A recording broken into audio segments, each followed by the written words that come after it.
kalau dulu kita bilang people engagement seperti tidak jalan ya. Jadi dulu lebih satu arah. Jadi kalau manajemen top manajemen sudah memberikan satu hal instruksi A, ya itu yang harus dijalankan. Artinya tidak ada diskusi atau duduk bareng. Dulu masih satu arah. Tapi sekarang karena ada generasi milenial, generasi Gen Z gitu. Jadi mereka lebih luas, minta open discuss. Benar-benar open discuss Bu gitu bahasanya kerennya kan. Karena kita yang namanya berbisnis pastinya ujung-ujungnya pelanggan mau nggak membeli jasa atau produk yang kita hasilkan. Betul. Nah, dengan adanya people engagement ini justru kita melibatkan karyawan yang juga menjadi customer gitu ya, menjadi customer di dalam sehari-harinya, bisa menyuarakan dari sisi customer gitu. Semua. Nah, kalau proses itu gitu ya, membangun people engagement di perusahaan sehingga bisa menimbulkan output cerita yang tadi ibu-ibu ceritakan gitu kan, itu kan sebuah cerita yang kita bisa bilang success story gitu atas apa yang sudah dibangun di sebelumnya. Nah, itu membangunnya dari kapan, berapa lama, setup pertamanya tuh gimana? Tidak seperti Roro Jonggrang membangun kan, candi bener, Prambanan ya, candi apa benar ya?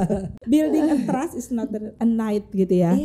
Tidak hanya waktu semalam kita bisa sebenarnya trust. Percaya dulu bahwa kita melakukan ini demi kesejahteraan pekerja dan demi kemajuan perusahaan. Podcast Apindo Kabupaten Bekasi yang selalu menginspirasi dalam mencari solusi. Halo Sobat Apindo, apa kabar? Selamat datang kembali di podcast Apindo Kabupaten Bekasi yang semakin menginspirasi. Yang hari ini kami dari Sosial Nakeruan Apindo Kabupaten Bekasi akan membahas topik yang sangat menarik dan saya yakin banget ini tuh akan sangat-sangat relate dengan Sobat Apindo semua.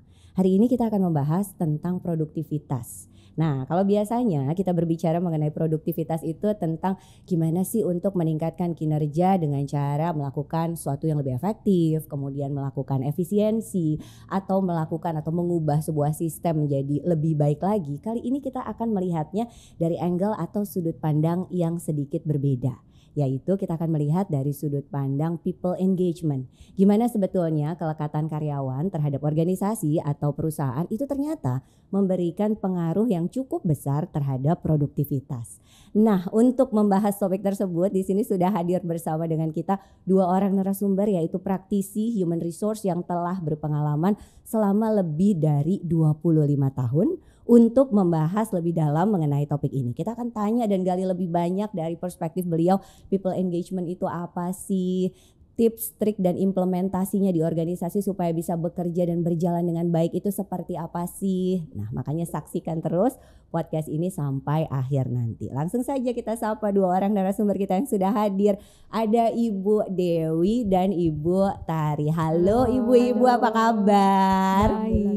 Alhamdulillah. Sebelum ngobrol-ngobrol ya Sobat Apindo, saya mau mengucapkan banyak banget dulu terima kasih kepada narasumber yang bersedia dan berkenan untuk hadir, karena di tengah kesibukan yang padat dat masih mau menyempatkan untuk hadir berbagi ilmu dengan kita semua di sini. Nah, Bu Dewi, Bu Tari, ini pengalamannya udah 25 tahun. Bukan waktu yang singkat gitu kan ya untuk sebuah perjalanan menjadi praktisi human resource.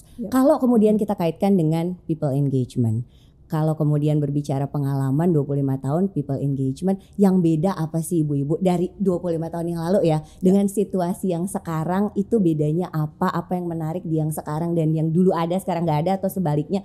Siapa yang mau jelasin dulu? Oke, baik Mbak Yu. Jadi yang saya rasakan karena saya sudah 25 tahun kurang lebih di dunia HR. Jadi saya mengalami beberapa generasi. Jadi kalau dulu kita bilang people engagement seperti tidak jalan ya. Jadi dulu lebih satu arah. Jadi kalau manajemen top manajemen sudah memberikan satu hal instruksi A, ya itu yang harus dijalankan A, B, C. Artinya tidak ada diskusi atau duduk bareng. Dulu masih satu arah. Tapi sekarang karena ada generasi milenial, generasi Gen Z gitu, jadi mereka lebih luas, minta open discuss. Benar-benar open discuss Bu gitu bahasanya kerennya kan, kita sharing dong gini-gini. Jadi kalau kita mengambil suatu keputusan, biasanya kita duduk bareng. Apa sih keputusannya? Mereka memberikan masukan, artinya mereka ingin didengar. Terus mereka juga pengen masukan mereka bisa satu hal yang memberikan improve terhadap perusahaan. Oh, yang terkadang tidak terpikir oleh kita sebagai manajemen ya. Oh iya ya, seperti ini. Mereka tuh lebih kritis gitu untuk kondisi sekarang. Kurang lebih seperti itu. Oke. Kalau Bu Dewi melihatnya gimana Bu?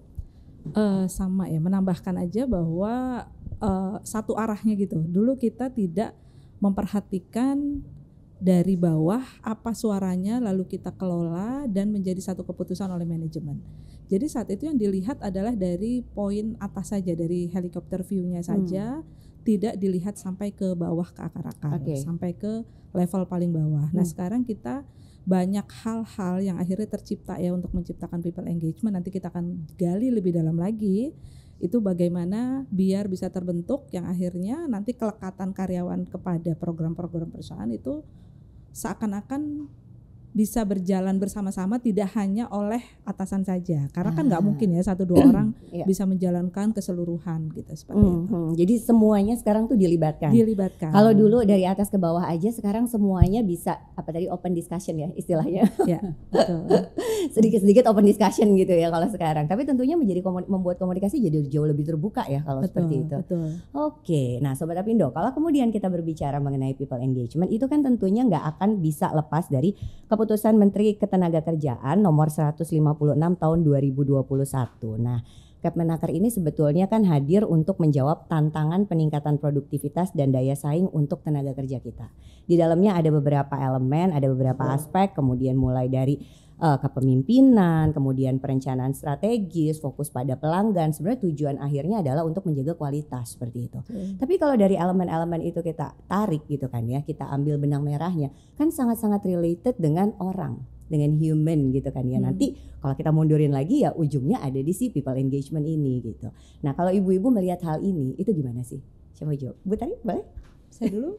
Boleh, Ibu Dewi boleh silakan. Ya, jadi tadi dari mulai perencanaan strategis yang akhirnya ujung-ujungnya kepada pelanggan gitu ya. Karena kita yang namanya berbisnis pastinya ujung-ujungnya pelanggan mau nggak membeli jasa atau produk yang kita hasilkan. Betul. Nah, dengan adanya people engagement ini justru kita melibatkan karyawan yang juga menjadi customer gitu ya, menjadi customer di dalam sehari-harinya, bisa menyuarakan dari sisi customer gitu, dari si karyawan tersebut tadi. Dan jika kita juga memberikan experience atau ya tadi kita melibatkan mereka dalam setiap kegiatan di dalam perusahaan. Jadi employee X tadi ya, employee experience yang akhirnya dari dia experience yang diberikan oleh perusahaan menghasilkan lagi ide-ide yang mumpuni untuk yang nantinya produk-produk baru yang akan dihasilkan. Kurang lebih gitu. Jadi dari mulai perencanaan strategis, jadi kita mau nggak mau ternyata berasa bahwa pekerja itu juga berperan dalam perencanaan strategis yang di awal tadi. I see. Ya, gitu. Oke. Kalau dari Bu Tari gimana, Bu? Ya terkadang kita dari pihak manajemen tidak terpikir suatu hal A, B, C, D. Tapi karyawan terkadang melihat karena mereka merasa memiliki perusahaan ya. Jadi memberikan improve. Yang tadinya misalnya di line A itu harus dikerjakan dalam waktu 15 menit. Kenapa sih nggak harus 5 menit kita potong seperti ini tetapi tetap tidak merubah produk atau merubah rasa. Jadi artinya tetap menjadikan suatu hal menghasilkan menghasilkan produk yang sama tetapi lebih simple, lebih pendek waktunya. Jadi si karyawan udah memikirkan harusnya improve-nya seperti ini ya. Kadang itu yang tidak terpikir oleh kita.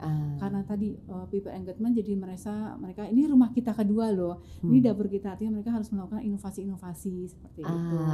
Dan inovasi-inovasi itu kan tentunya sangat berharga buat kita dalam mengembangkan sistem, mengembangkan proses yang pada akhirnya outputnya akan related to productivity gitu kan ya. Oke. Nah kalau kemudian kita berbicara mengenai istilah people engagement, kemudian relatednya dengan produktivitas gitu.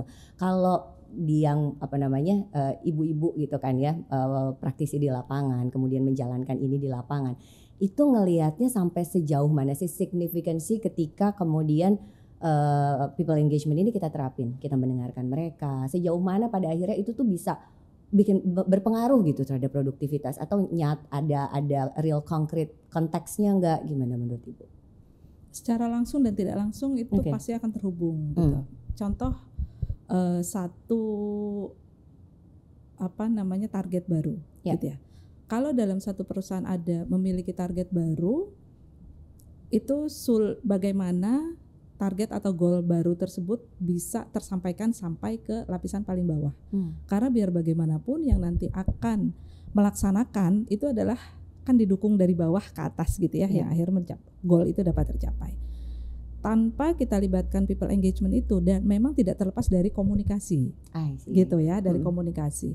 Makanya nanti ada komunikasi, bahkan beberapa itu perlu adanya konsultan gitu ya untuk membuat hal itu dapat agar goal itu dapat tercapai, gitu kurang lebih. Sebenarnya dengan komunikasi itu adalah kunci, di mana dengan adanya komunikasi dari mulai goalnya, katakan melalui town hall, lalu nanti melibatkan yang di bawahnya dan seterusnya, dan merangkul gitu ya berbagai macam kegiatan, dan akhirnya mereka engage, akhirnya yang kita goalkan tadi dicapai dari bawah dan tercapai produktivitas tersebut gitu.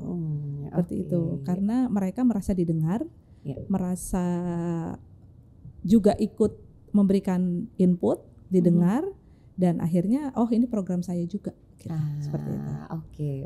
Tadi gimana Bu? Ya, pernah kami lakukan yaitu pada saat hari raya. Hari raya itu biasanya suatu hal yang agak sedikit ribet gitu kan, karena semua pengen lebaran, semua pengen makan ketupat, tetapi ada di mana tidak bisa libur. Artinya, kita duduk bareng yuk, kita duduk bareng. Semua masing-masing dari departemen saya undang. Udah kita duduk bareng, dari depan A bilang bahwa kita yang ini jalan, yang B tidak, segala macam. Akhirnya ketemulah. Jadi kita akan atur yang mana libur, yang mana masuk. Artinya pada saat masuk itu juga tidak menjadi suatu hal keharusan ya. Artinya juga kita merayakan hari raya dan siapa yang bersedia, satu kesepakatan bersedia.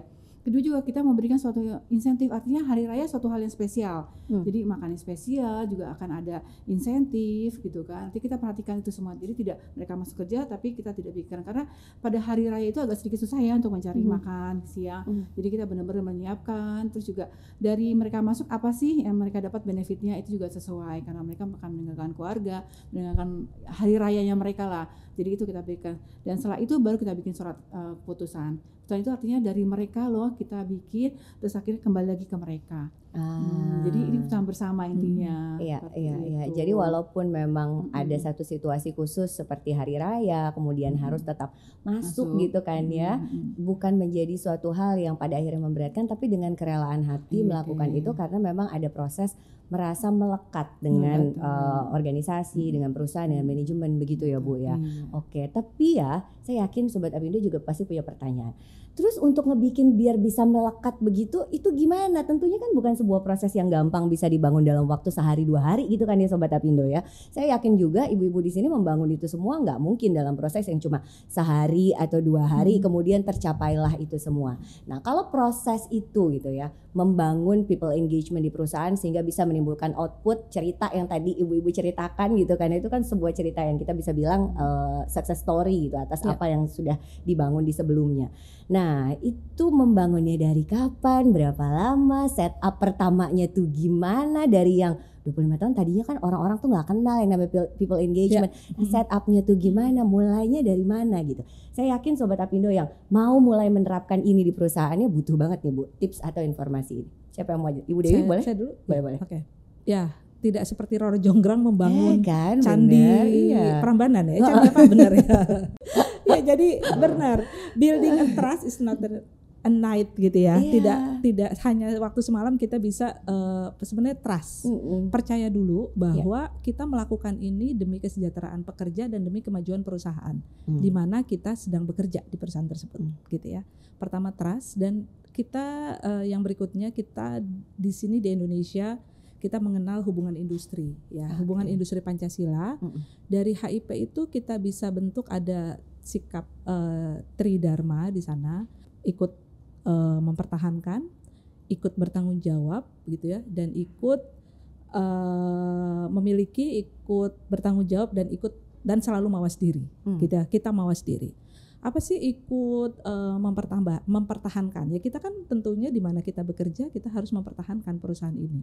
Bukan berarti kita bukan sebagai seorang pimpinan atau pemilik perusahaan kita tidak ingin mempertahankan. Itu sikap yang pertama, sangat bagus sekali ya di dalam HIP. Yang kedua, ikut bertanggung jawab. Jadi apapun ikut bertanggung jawab atau ikut memiliki gitu ya. Jadi apapun yang kita lakukan ya kita harus bertanggung jawab. Artinya ada konsekuensinya. Kalau kita lelet kerja artinya produktivitas akan nurun, akan ada OT. OT berarti perusahaan harus membayar OT-nya. Produktivitas berarti kan menurun efisiensinya gitu ya. Lalu selanjutnya adalah mawas diri. Jadi kita sebagai seorang pekerja harus selalu mawas diri, tidak hanya mengandalkan ke pekerja. Itu yang selalu kita sebagai seorang HR selalu membuat pekerja-pekerja mempunyai sikap tridharma tersebut. Itu sebenarnya jalan juga untuk menuju ke engagement.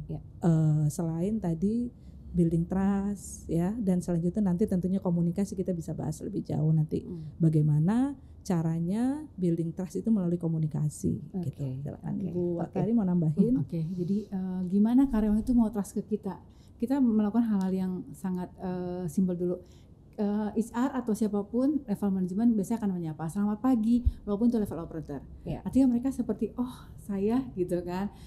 Selamat pagi, gimana kabar kamu hari ini, sehat, segala macam. Jadi itu udah mulai seperti mau bangun, berarti kita masuk loh ke dalam perusahaan ini, bagian dari perusahaan ini.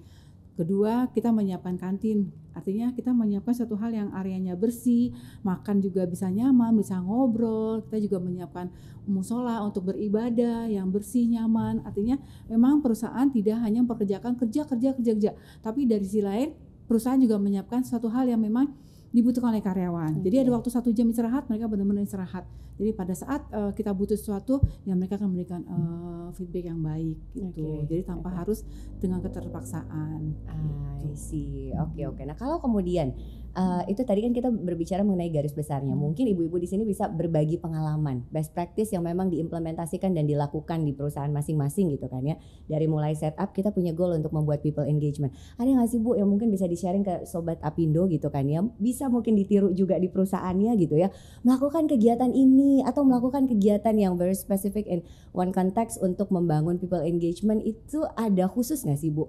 Kalau kita di kami pernah melakukan company dinner contoh lah gitu kan. Artinya dari level operator sampai dengan presidir mereka kumpul bareng, duduk bareng, ngobrol bareng, makan bareng. Kapan lagi? Terkadang ditanya kerja di mana gitu kan, perusahaan A, siapa direkturnya, B, pernah ketemu enggak gitu. Tapi dengan adanya company dinner itu menyatu mereka. Jadi enggak ada namanya terpisah. Jadi menyatulah mereka, mau saling menyapa, mau ngobrol, monggo silakan. Dan mereka seperti ternyata saya itu bagian loh di perusahaan, saya diakui di perusahaan. Artinya pada saat inilah bukan kerja dan kerja, tapi ada momen di mana mereka bisa berbaur. Mereka mengenal secara detail perusahaan ini seperti apa. Yang tersebut misalnya contoh operator jarang ketemu dengan HR. Ini HR-nya yang disebut-sebut ini ibu ini gitu kan. Saya baru lihat loh gitu ya. Kecuali berhubungan dengan sesuatu hal ya. Misalnya mereka ada harus konseling baru ketemu dengan HR. Tapi kalau enggak kan mereka enggak ketemu. Terus presidirnya presidir itu loh gitu. Jadi terkadang company dinner itu walaupun hanya dalam satu malam dalam hanya 3 jam lah maksimal, tapi mereka senang, happy gitu loh. Euforianya terlihat, mereka bahagia gitu. Catat Sobat Apindo. Yang pertama company dinner. Ada yang lain nggak Bu? Ya kalau saya dari yang mulai tanpa uang dulu gitu ya. Pertama ya kita siapkan pojok-pojok komunikasi gitu ya, di mana kita apapun kita komunikasikan melalui papan tersebut gitu ya. Kita sebar di berbagai penjuru gitu ya, penjuru perusahaan atau pabrik. Itu satu. Yang kedua kita sebisa mungkin memiliki regular communication, pertemuan offline gitu ya dengan HR dan juga dengan pimpinannya bisa dari direktur bergantian atau bahkan mungkin kalau presiden direktur ingin hadir. Di sana kita bisa berbincang, memberikan pertanyaan jawaban langsung gitu. Dan bisa juga nanti di industrial relation kita memberikan jalur keluh kesah gitu ya, melalui Google Form bisa, melalui form hard copy juga bisa gitu. Dan kalau bisa juga ada satu channel juga yang anonimus, jadinya dia boleh memberikan informasi apapun melalui Google Form tersebut tanpa menyebut siapa namanya, tapi boleh mengadukan siapa orangnya atau tempat apa misalnya. Sangat infonya bisa hal macam apapun, bisa daerah sini panas sekali gitu, atau makan siangnya kurang enak gitu ya, sayur ini atau saya suka dengan ini, apapun. Jadi dia bisa ngasih tahu hal-hal yang bagus maupun yang positif maupun yang kurang yang diberikan oleh perusahaan gitu. Dan selanjutnya misalnya kita banyak melakukan contoh kebanggaan buat mereka. Memberikan pojok-pojok Instagramable, itu kan mereka bangga dengan perusahaannya gitu. Mereka foto, lalu mereka sekarang kan musimnya anak-anak ini semuanya media sosial ya. Iya, semuanya harus dipost. Harus dipost karena mereka juga harus pamer kepada teman SMA-nya atau saudaranya di kampung gitu kan, dengan dia foto di pojok-pojok situ, oh saya kerja di sini bangga sekali gitu. Even sebagai gambaran betapa mereka bangganya bekerja di perusahaan tersebut, itu pengumuman aja dia foto gitu. Pengumumannya dia foto gitu ya, bahwa misalnya mau ada kegiatan apa. Jadi di kalender tuh kan ada banyak hari. Kita bisa misalnya yang paling mudah misalnya hari berbatik itu ya, UNESCO gitu ya. Atau hari olahraga atau apa, kita bisa tuh bilang hari bebas seragam dengan menggunakan pakaian olahraga atau menggunakan batik, tergantung. Nah mereka yang biasa berseragam dengan memakai itu foto di pojok-pojok Instagramable tadi, itu mereka dengan bangga. Belum lagi nanti tentunya setiap tahun itu ada yang namanya gathering ya, gathering ya. Walaupun misalnya ada yang dengan keluarga, ada yang memang hanya pekerja saja.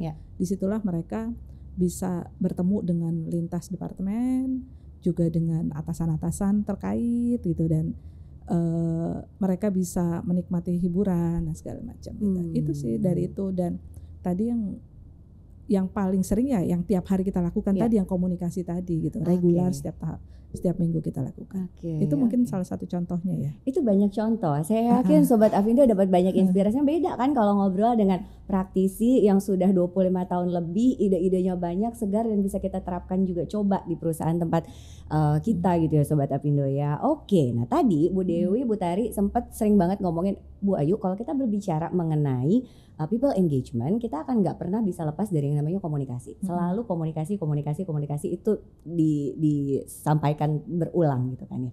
Kalau komunikasi sampai di level paling bawah, dari paling atas itu kan jejak jaraknya tuh jauh gitu kan ya. Sementara padahal sebetulnya yang namanya top management atau pimpinan utama itu saya pikir gitu pasti punya peranan penting untuk ngegerakin ke bawahnya gitu. Nah, kalau dari perspektif ibu-ibu gitu kan ya, sejauh mana itu kemudian menjadi demikian penting, dan kemudian bagaimana menjembatani model komunikasinya dari yang atas sampai yang paling bawah, karena bagaimanapun kan yang akan menjadi motor dan bergerak menjalankan atau mengimplementasikan tuh sampai level paling bawah gitu kan ya.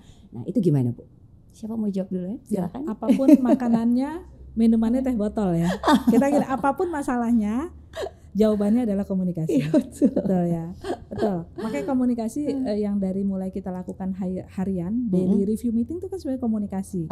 Tidak hanya masalah pekerjaan, kita lakukan meeting tiap hari, tapi juga kita dapat mendengar, ini para leader gitu ya, misalnya dapat mendengar keluhan.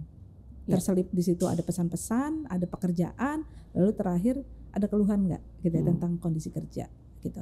Lalu lagi nanti kepada people managers, karena kita sebagai seorang HR juga harus menggerakkan people managers, managers yang ada di perusahaan, karena semua urusan bawahannya itu adalah sebenarnya tugas people managers, bukan tugas kita sebagai seorang HR. Disitulah kita bisa membuat HR for non HR ya buat mereka gitu ya, memberikan bekal gitu ya, cara berkomunikasi dengan bawahannya gitu ya, dengan timnya, dan dapat berjalan dengan baik. Dan juga kita perkenalkan one on one. One on one itu penting jika oleh people managers ke timnya, nanti dari supervisor ke timnya, dan seterusnya ke bawah ya. Kalau memang itu dibutuhkan, itu sangat dibutuhkan sekali. Dan ada satu lagi yang tadi dari atas ke bawah gimana nih biar sampai. Kita kenal namanya skip level. Skip kalau ada, jadi skip level one on one. Jadi misalnya seorang direktur akan melewatkan manajernya untuk bicara dengan supervisor atau staff, gitu, tanpa kehadiran manajernya di situ. Jadi nanti kalau ada skip level tersebut dari yang bawah itu tidak akan terhenti, kadang ya kerap gitu ya terjadi di atasannya kan, di atasan tingkat pertamanya. Nah untuk mendapatkan lebih jauh untuk eskalasi, mereka enggan atau takut atau malu atau nggak enakan. Namun dengan kita menginstitusionalkan itu, ada skip level, mau nggak mau kan emang dia harus ada ngomong ke skipnya itu gitu ya, ke atasannya tersebut gitu. Itu mungkin bisa tips juga ya dilakukan biar lebih engage gitu. Seperti itu. Oke, keren deh itu tadi skip level. Jadi membuka ruang-ruang yang mampet yang kadang-kala hambatannya adalah di atasan gitu kan ya. Itu kemudian bisa kita naik langsung eskalasi sehingga informasinya bisa nyampe, bisa dapat, dan tentunya itu bisa jadi masukan yang sangat berharga untuk manajemen gitu kan ya, dan bisa mempengaruhi kebijakan juga karena yang mendengar kan langsung topnya gitu ya Bu ya. Oke, Bu Tari gimana Bu? Ya kurang lebih sama, jadi ada di mana momen terjadwal seminggu sekali gitu. Presidir itu turun langsung ke bawah, artinya mereka mendatangi karyawan-karyawan dan mereka langsung di situ, dan kita para manajer supervisor itu nggak ada di sana. Jadi BOD lah gitu ya, BOD itu datang, mereka ngontrol segala macam dan mereka ada tanggung jawab di sana. Jadi mereka tahu masukan, dan setelah itu nanti akan dibawa ke manajer meeting 2 minggu sekali. Dari situ dikumpulkan ke masing-masing siapa nih PSC-nya, HR kah, sales kah, marketing kah, siapa, mereka akan tuangkan di situ. Jadi masing-masing kita tangkap dan itu harus kita selesaikan. Dan juga kita juga sama membuka open yang namanya konseling. Jadi karyawan silakan, tapi terjadwal kita karyawan mau konseling dengan kita mau level apapun, monggo silakan seperti itu. Nah Sobat Apindo, kalau yang BOD-nya belum mau untuk melakukan itu, ajak nonton ini atau kirim linknya ke BOD-nya gitu kan ya, nonton nih Pak, harus seperti ini supaya people engagement-nya itu bisa terbentuk. Karena nggak bisa dari tengah aja ke bawah, tapi semua harus participate ya Bu, dari atas sampai ke level paling bawah. Nah satu lagi Mbak Yu, sebenarnya kalau ada perusahaan yang ada unionnya, nah ini sama sebenarnya, cara kerjanya itu sama. Bagaimana kita membuild trust gitu ya, building trust dengan union gitu ya. Apalagi kalau perusahaan-perusahaan besar ada union gitu, jangan sampai kita nanti pekerjaannya hanya dengan union terus. Jadi kita memang harusnya berbarengan ya, HR dengan union, sama-sama memajukan perusahaan, sama-sama memajukan produktivitas. Nah, itu sama dengan komunikasi tersebut. Jadi kalau bisa, kalau di tempat kami tipsnya adalah kalau bisa union itu hal sekecil apapun harus tahu lebih dulu. Gitu. Jadi misalnya kita mau nempel pengumuman, kita mau blast pengumuman, baik itu nanti lewat WA groups atau lewat channel-channel email gitu ya, union harus tahu dulu. Walaupun ini bukan untuk membuat kesepakatan, bukan. Jadi mereka kasih tahu bahwa ini kita akan blast pengumuman ini ya gitu. Karena mereka akan senang karena tahu lebih dulu. Gitu. Dengan di situ kalau dia taunya belakangan lalu nanti ada keluhan segala macam gitu ya kan, kamu udah tahu lebih dulu gitu ya. Kalau ada masukan terhadap isi ini nggak apa-apa, asal tidak substansinya ya, kita mau ngomong ini jadi dia union itu tidak terlalu dalam gitu. Itu juga, dan sering lakukan bipartit ke mereka, misalnya kita bikin regular, apakah 2 minggu sekali dengan ada atau tidak adanya masalah, kita bisa bertemu dengan mereka gitu, ngobrol. Gitu, dan itu akhirnya nanti terbukti ya waktu COVID kemarin gitu, kita bahu-membahu kan dengan union. Banyak juga perusahaan mungkin melakukan hal seperti itu karena kepengen kita jalan terus, perusahaan ini tidak tumbang saat COVID ya. Dengan union lah kita bisa bersinergi gitu. Jadi berpartner bersama-sama untuk memajukan perusahaan, organisasi sebagai rumah kita bersama yang harus kita pelihara, kita jaga supaya bisa sustainable nih bisnisnya, jangka panjang berjalan terus menerus begitu ya. Ada praktisi HR 25 tahun lebih sudah mendalami bidang ini dan dua-duanya perempuan. Saya mau bertanya dari sudut pandang praktisi HR yang perempuan gitu. People engagement banyak sentuhan komunikasi gitu kan ya. Nah, apa sih yang membuat karena perempuan jadi ada banyak touch yang mungkin itu bisa dilakukan lebih, atau ada hal-hal yang mungkin bisa lebih kita dapat dengan lebih mudah, lebih enak, lebih nyaman komunikasinya atau pemahaman dan empatinya. Ibu-ibu merasakan itu nggak sih? Bisa sharing pengalamannya nggak? Iya, Iya, Iya, apa betul, dong? betul banget. Betul, Bu Tari, coba. Betul, jadi gini Mbak Bayu, jadi kita sebagai leaders perempuan itu kan lebih keibuan, lebih luas gitu ya. Artinya pada saat mereka ingin menyampaikan sesuatu dibanding dengan laki-laki, maka pasti akan lebih ke kita karena chemistry-nya lebih dapat, karena kita lebih terkadang juga dengan logika dan feeling itu jalan ya. Artinya mereka nggak sungkan-sungkan datang ke kita, mereka mengeluarkan semua isi hatinya yang selama ini mereka terpendam. Terus juga kita juga lebih menanggapinya. Terkadang kita mau sebagai apa nih, mau sebagai HR kah, sebagai teman kah, atau mau sebagai atasan apa. Jadi kita langsung bisa ngejas gitu. Dan jadi kalau mungkin namanya ibu nalurinya lebih jalan ya. Mereka bohong pun kita tahu gitu kan. Mereka muter-muter ngomongnya sebenarnya saya tahu apa sih mau disampaikan. Itu sih. Jadi intinya gini, saya selalu bilang bahwa kalian kerja sesuai dengan SOP. Jika ada masalah sampaikan ke HR karena kita memang tempatnya. Terus juga jangan lupa bahwa di sini ada career path, artinya kalau kalian kerja dengan maksimal, dengan baik, itu nanti akan terlihat secara performanya. Itu akan ada apresiasi dari perusahaan. Jadi mereka langsung mereka ngebuka semuanya seperti itu. Jangan menghambat suatu hal yang menjadi impact-nya ke pekerjaan. Gitu dengan sentuhan komunikasi ibu gitu ya. Kelembutan seorang ibu. Kelembutan seorang ibu. Dewi gimana Bu? Ya setuju sih, tapi saya nggak ada ibunya dikit-dikit gitu.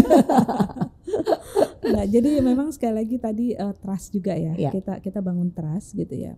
Karena usahakan kita tidak boleh mengingkari apa yang pernah kita lakukan pada saat kita konseling dengan orang sebelumnya. Karena dengan begitu nanti mereka akan percaya datang ke kita. Itu satu ya.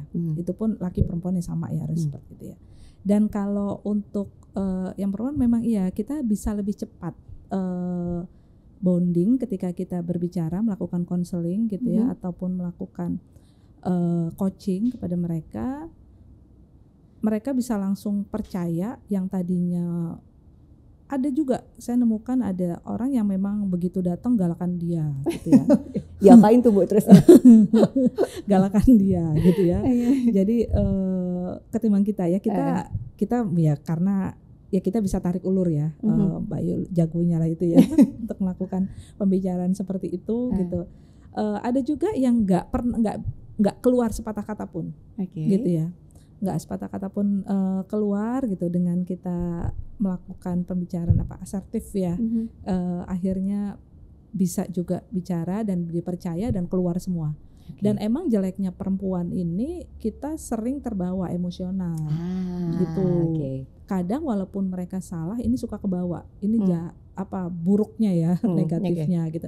Aduh kasihan, padahal sebenarnya itu merupakan sesuatu yang udah sampai harus dapat SP misalnya ya. Tapi karena kita terlalu emosional jadi itu terbawa. Itu kurang profesional dikit ya untuk itu. Namun kita harus kembali lagi lah gitu ya. Karena kan kita ada cara-caranya lah bagaimana melakukan coaching dan konseling yang baik gitu ya, step-stepnya gitu.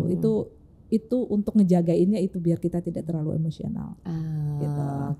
Jadi memang ada part di mana kita bisa menjadi lebih berempati, tapi kalau kebablasan itu agak sedikit triki-triki dikit gitu kan ya. Makanya dibalikin lagi ke rules-nya, dibalikin lagi ke regulation-nya, dan step-step coaching-nya juga step coaching yang memang benar, tepat, terarah gitu ya, sehingga memang tepat pada sasaran gitu. Lembut tapi bukan berarti lemah gitu ya. Betul sekali.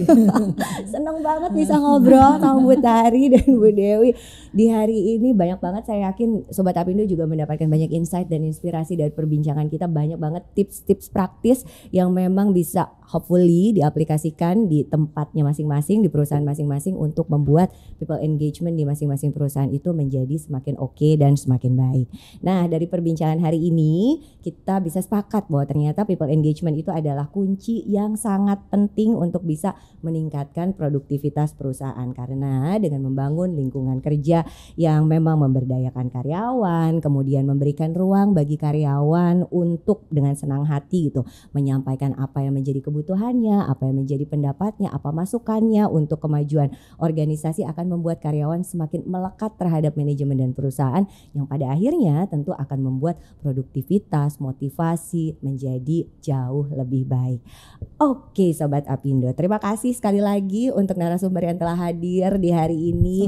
Terima kasih banyak sudah mau berbagi informasi, berbagi pengetahuan dan berbagi insight untuk kita semua yang menyaksikan.